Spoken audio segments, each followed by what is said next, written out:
All new at 11, recent flooding has a lot of homeowners checking to see if they need flood insurance. CBS 17's Greg Funderburg is getting answers about what you need to know and how you can see if you live in a flood zone. Greg.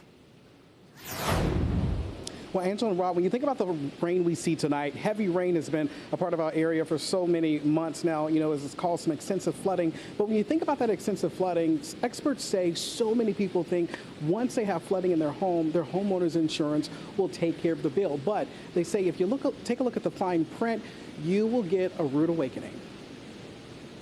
Recent flooding events have left many homeowners in a tough spot. Because a lot of clients have complained about that recently with the recent flooding. AM Realty Group's Ahmed Mustafa says the reality is homeowners insurance doesn't cover flooding, and he is always strategic with his clients. So we're looking at homes that are sitting up higher.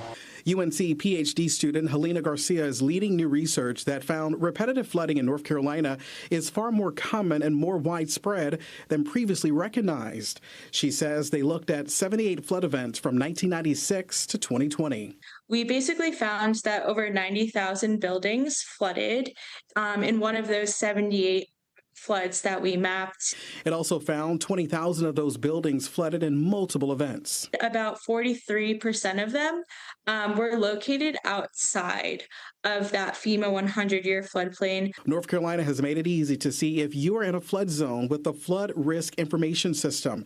And insurance agents say it's imperative to know where your home lands. I always tell people if something's coming over your head, there's a chance it's going to be covered under your homeowner's insurance. If something starts at your feet, if water starts at your feet and rises, that's covered under flood insurance. State Farm agent Stephanie Dark says things like a pipe bursting, washing machine hose, or refrigerator leaks made the cut for homeowners insurance.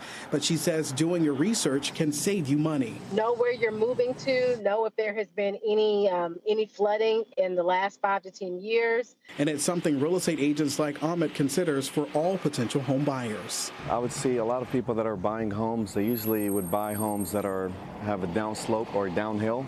And then anytime you're at the lowest point of the neighborhood, then all of the water is going to drain to that property.